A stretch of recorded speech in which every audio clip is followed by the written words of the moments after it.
ভর্তা যদি বানাতেই হয় এমনভাবে বানান যেন কেউ খেয়ে আপনার পিছু না ছাড়ে। সম্মানিত ভিউয়ার্স, আসসালামু আলাইকুম।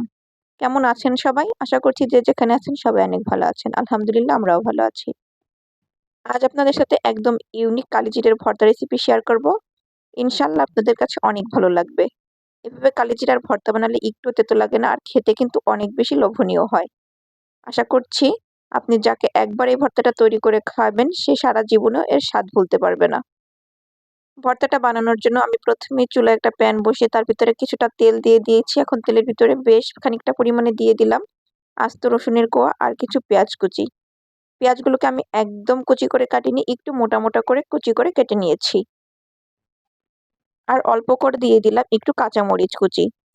আমি যার জন্য আজকে ভর্তাটা তৈরি করছি সে একদমই ঝাল খায় না, যার কারণে মরিচটা কম দিয়েছি। আপনারা চাইলে ঝালের পরিমাণটা একটু বাড়িয়ে দিতে পারেন। এখন চুলার জাল মিডিয়াম হিটে রেখে রসুন, পেঁয়াজ আর মরিচটাকে ভেজে নিতে হবে। অনেকটা ব্রাউন কালার করে ভেজে নিতে হবে। এতে করে ভর্তাটা খেতে বেশি সুস্বাদু হবে। বেশ কিছু সময় ভাজার পরে এরকম একটা কালার চলে এসেছে। ঠিক এরকম করেই ভেজে নিব, এর থেকে বেশি ভাজার কোনো প্রয়োজন নেই। খুব সুন্দর একটা কালার চলে এসেছে। এখন হচ্ছে আমি ভেজে রাখা পেঁয়াজ, রসুন আর মরিচগুলোকে প্যান থেকে নামিয়ে নিচ্ছি। প্যানের ভিতরে আমি আবারও কিছুটা পরিমাণে তেল দিয়ে দিচ্ছি, অল্প পরিমাণে তেল দিলেই হবে। এখন আমি এর ভিতর অ্যাড করে দিব কালিজিরা। আমি এখানে 2 মুঠ পরিমাণে কালিজিরা নিয়েছি।